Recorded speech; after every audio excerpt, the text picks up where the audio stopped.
in chapter 10 of Political Treatise by Baruch Spinoza, he talks about, now he tells us the people who can be excluded from either making decision through voting or running for political office. Of course, I've said in another video that even in the modern world where we live in most democracies, there are things that will exclude you from either running for political office or voting.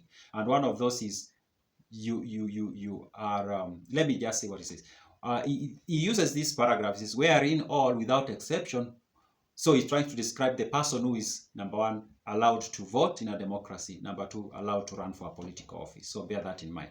Wherein all without exception who owe allegiance to the laws of the country only. So number one, you have to owe allegiance to the laws of the country.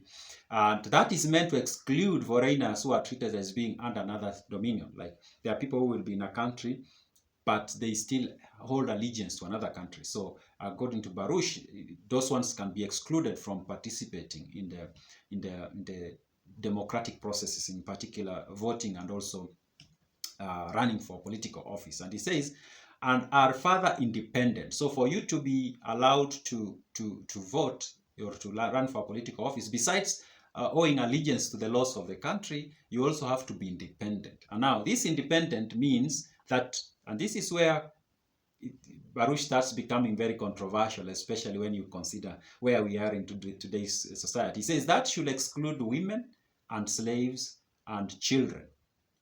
So that's what he means there. And in fact, he does explain is there that by being independent, it means you are not a slave, you are not a woman, and you are not a child. Now, that's very controversial in today's world because, of course, we've come a very long way. Today, women vote, women run for a political office. And in fact, the next video I'm going to create is even more controversial when it comes to women participating in the political process. But of course, we'll understand he was coming, he's a guy or a writer coming from a very different era. Now, besides being independent, he also says you have to be respectable and respectable, or of respectable life. Now, when he talks of respectable life, he's basically saying you are not a criminal. You've not been taken through a judicial process and then found to be a criminal, or you are not, the other line he uses, that you are not living a disgraceful means, or you don't have a disgraceful means of a livelihood.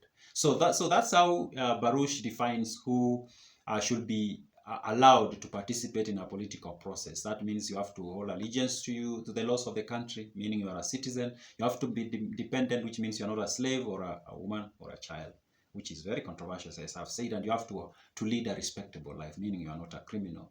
Yeah.